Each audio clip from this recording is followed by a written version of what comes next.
Good morning, friends. Welcome to this Union Budget 2015-16 presentation. I am Hemang Jani from the advisory team, and I am also going to be joined by a few team members from research.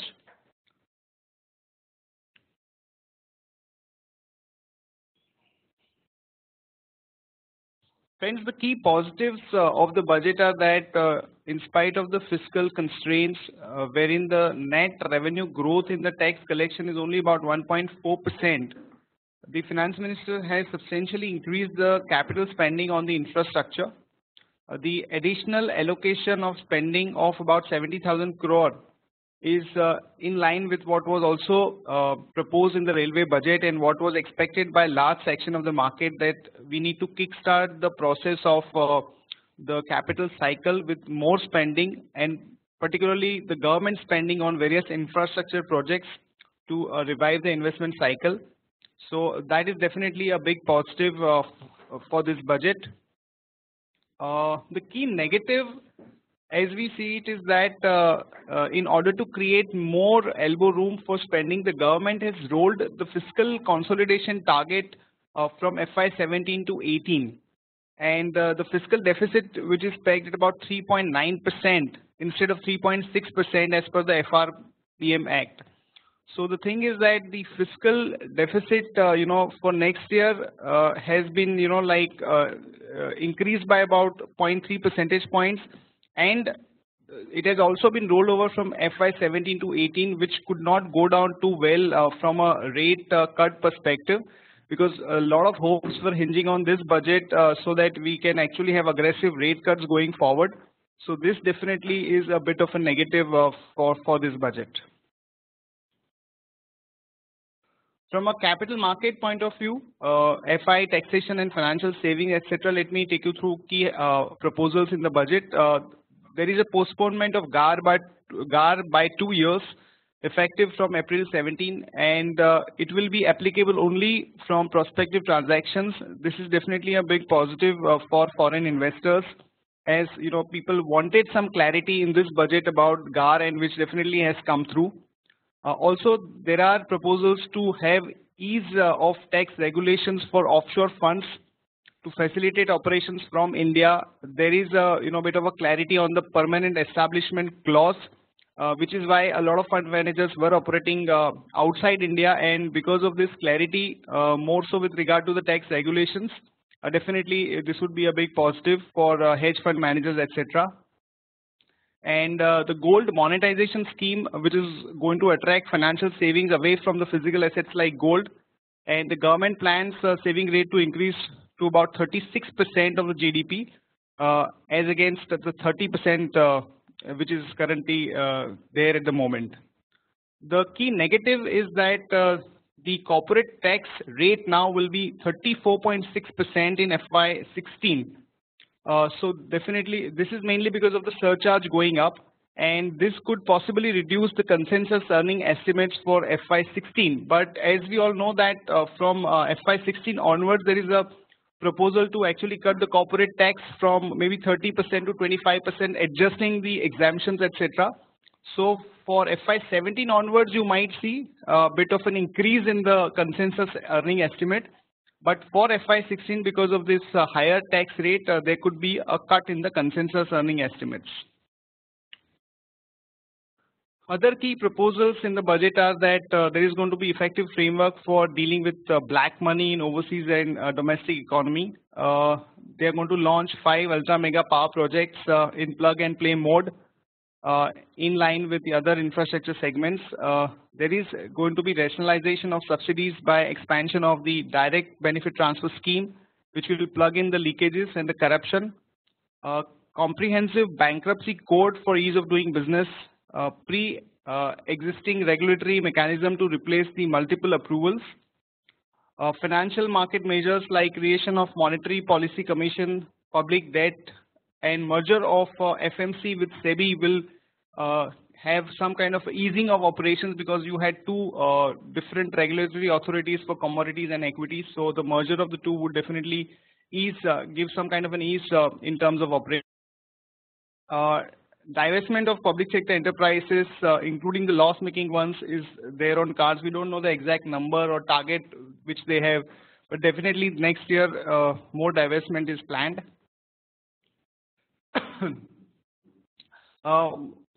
Because of this, budget proposals, we have retained our constructive view on the equity markets. We expect pickup in the economic growth to start reflecting on the earnings from the second half of FY16. And the sectors where we have a positive bias are early gainers of economic revival. So companies in the auto, banks and financials, and logistics are the ones that we like post this budget proposal also. Apart from that, better policy environment which would prevail because of these proposals. So we prefer sectors like engineering, construction, railway, defense, and we also expect improvement in the urban discretionary consumption. So sectors like media, travel, etc. would definitely be benefited because of these proposals. So coming down to the companies that we like, which fall into these sectors, they are Larsen & Toubro, IRB Infra, Bharat Electronics, Axis Bank, Yes Bank, Thomas Cook, Century Plyboard. So basically, Axis Bank and Yes Bank, because there is going to be more headroom because of the FI limit being already reached, and you will have more space because of the fungibility of the FI FDI limit part. And the other ones are urban discretionary, Thomas Cook and Century Plyboard. Because of the GST implementation, they would have some benefit of that. Now coming down to the sector specific announcements and where we are expecting positive impact and the companies which will be affected by those proposals, I'll quickly run you through those. For auto and auto ancillary, the overall view is positive, especially for the commercial vehicle segment, wherein the custom duty on the commercial vehicles has been increased from 10% to 40%. However, import of CVs is limited, so no large benefit is expected on this account. So the companies like Tata Motors and Ashok Leyland, we had seen good positive movement on Saturday also. Concessional excise duty of 6% and nil basic custom duty on goods for use in manufacture of electric and hybrid vehicles extended by a year till March 2016. This would be positive for Mahindra and Mahindra. Then excise duty on chassis for ambulance has been reduced from 24% to 12.5%, which is positive for Force Motors, which make these ambulances. The basic custom duty on styrene monomer has been reduced from 2.5% to 2%. Now styrene monomer is a raw material for styrolution ABS, so definitely that would be positive for them. Coming to the agri inputs, the overall budget proposals are positive, and the preferred picks that we have in this particular segment are UPL, United Phosphorus, and Dhanuka Agri. In the auto space, our preferred picks are Maruti, Mahindra, and Ashok Leyland. Now, talking about the proposals which are there for the agri input sector, there is an increase in the subsidy allocation to complex fertilizer, which is up about 9% YOY.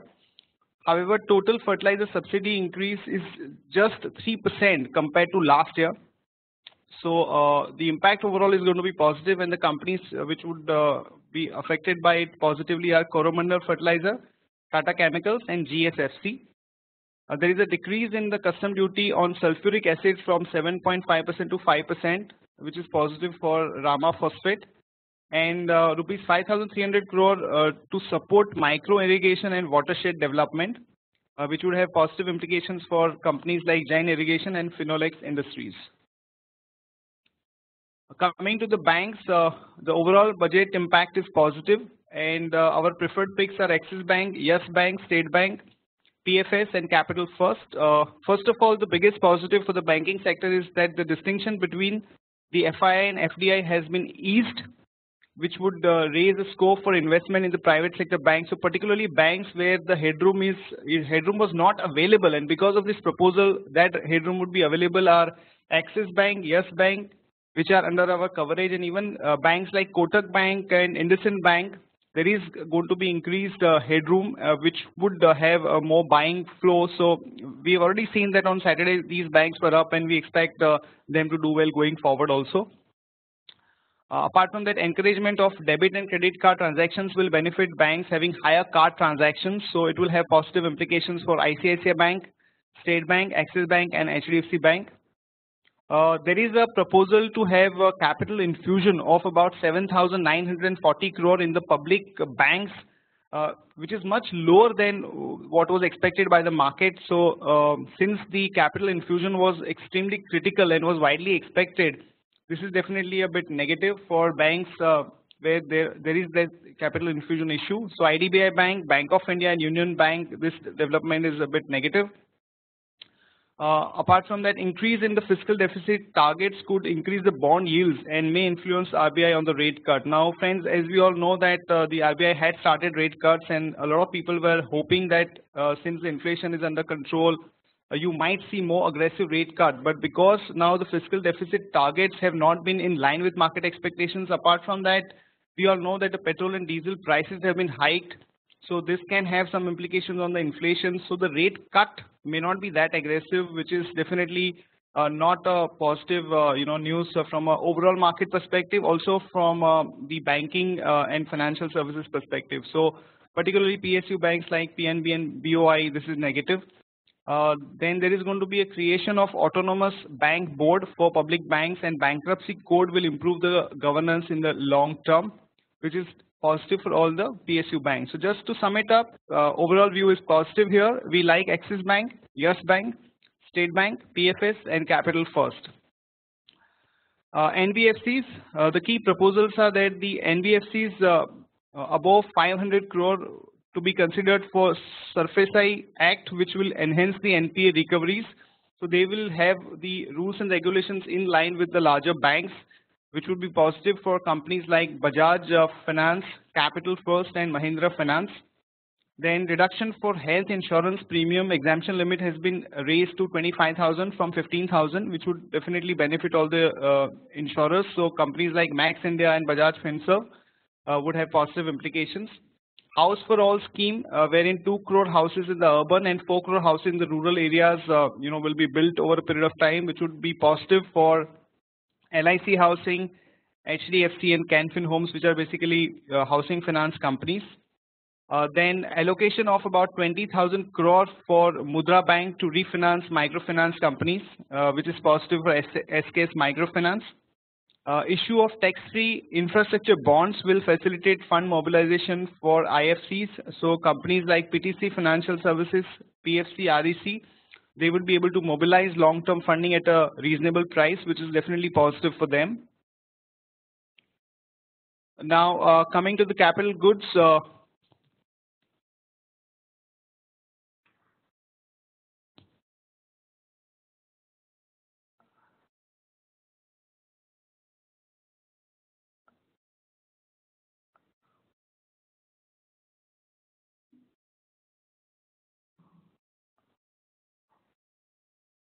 yeah.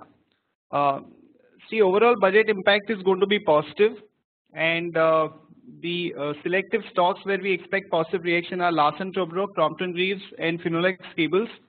The key proposals are that the additional depreciation of 20% on the new cost of new plant or machinery acquired and installed effective from April 1st, 2016. This would be positive for companies like L&T, BHEL, and Thermex. Then the plans to set up 5 ultra mega power projects, each of 4,000 megawatts in the plug and play mode, which would have a lot of business potential for power equipment companies. So companies like L&T, BHEL, and Thermex would get more business because of that. And electrification of the remaining 20,000 villages, including off-grid solar power by 2020, would have positive implications for L&T, Kalpataru Power Transmission, KEC International, Power Grid, and REC. Then excise duty on inputs for use in the manufacture of LED drivers and NCPCB for LED lights, fixtures, and lamps is being reduced from 12% to 6%, which will be positive for companies like Crompton, Havells, Surya Roshni, and Everready. Excise duty cut from 4% to nil on inputs for the use in the manufacture of LED drivers and NCPCB for LED lights, fixtures, and LED lamps. And special additional duty on inputs for use in the manufacture of LED lights, fixtures, and lamps is being fully exempted. The custom duty on HDPE for use in the manufacture of telecommunications grade optical fiber cables reduced from 7.5% to nil. This would be positive for companies like Finolex Cable and Sterlite Technology.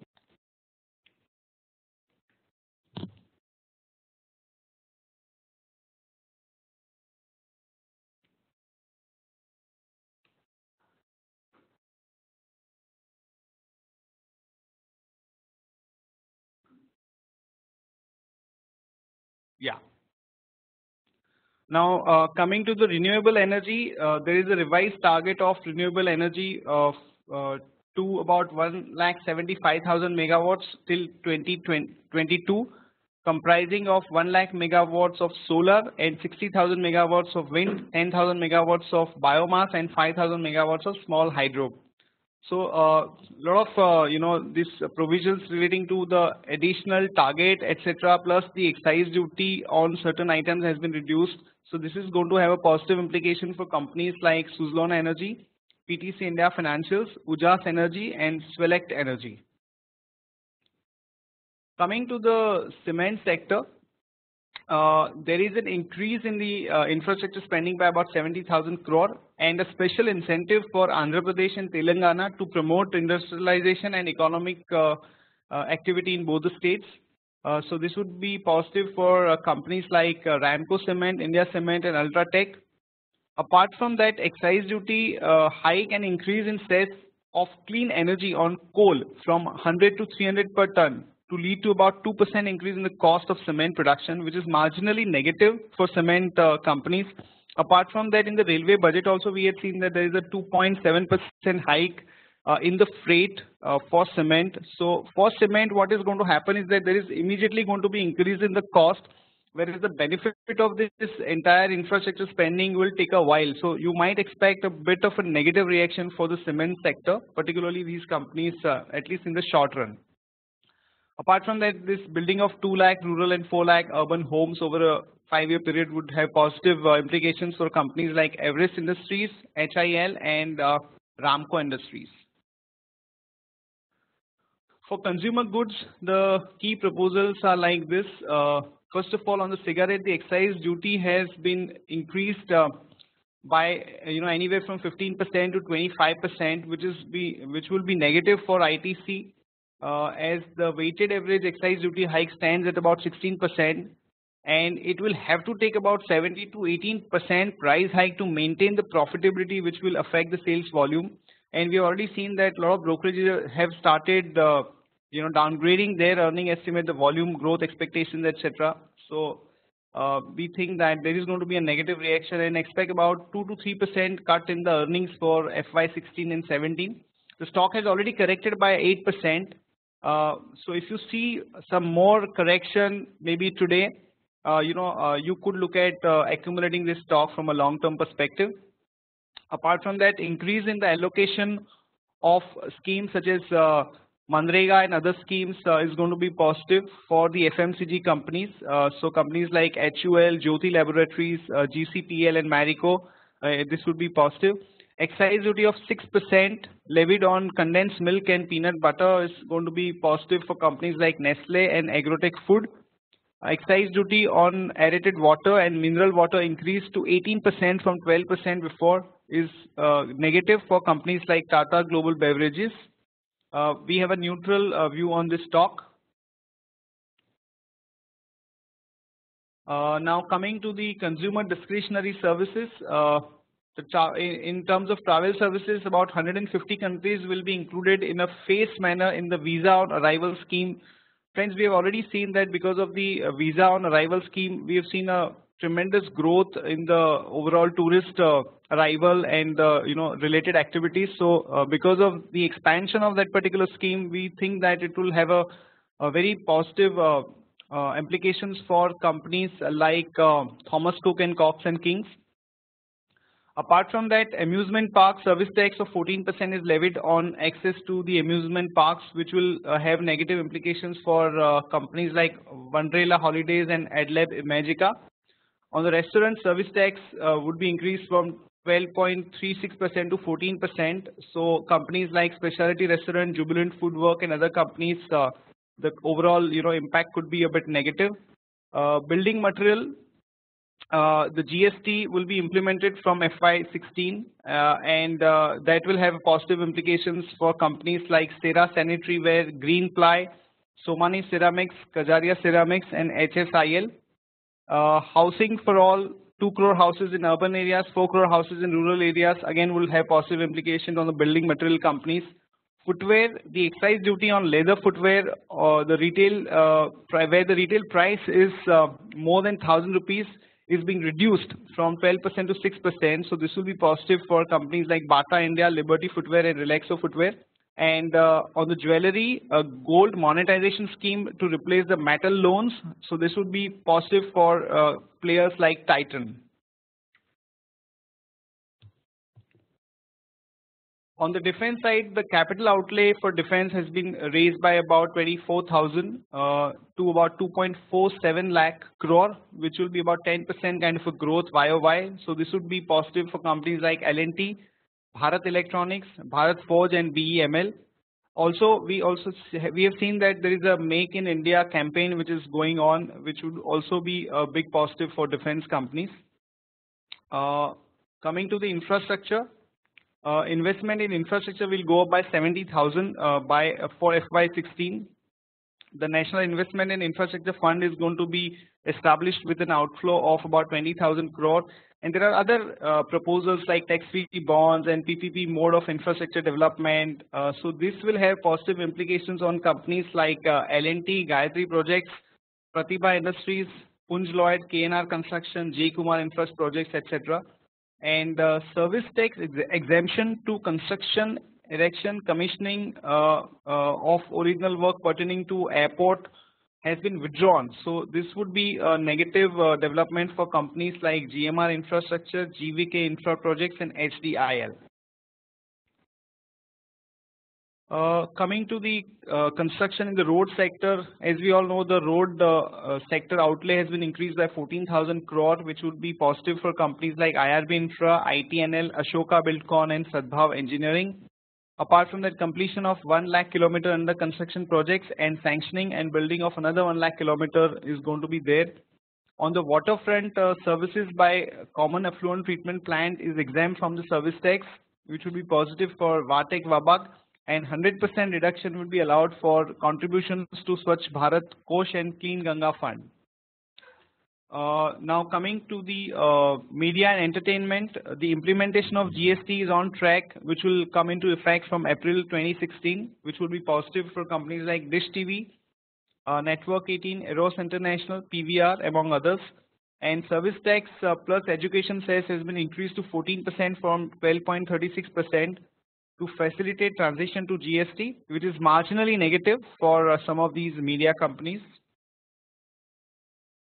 Coming to pharma, the rate of income tax on royalty and fees for technical services has been reduced from 25% to 10% to facilitate technology inflow for Indian companies as well as non-resident companies. So this would be positive for companies like Cipla, Lupin, Sun Pharma, Glenmark Pharma, Pfizer, GSK Pharma, and Novartis.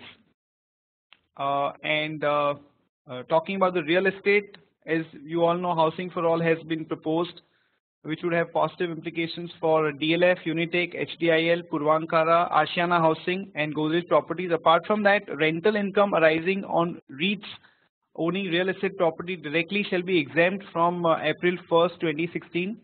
And the REIT sponsor would get benefit of concessional tax regime on offloading units under the initial offer on listing of the units, which is similar to what normally investors sell after an IPO. So that will also be positive.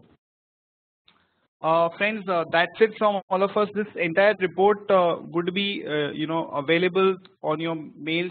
Research team has already sent it, and for those who have not been able to participate in this particular presentation, we shall be creating a link on YouTube, which will be put up on our website as well as on the YouTube link, so you can listen to this entire conversation on that. And if you have any queries, currently since the market is going to start in about 10 minutes, we don't have much time for a Q&A, so we will, you can just mail it to us, or we can have one more session where we can address your Q&A part.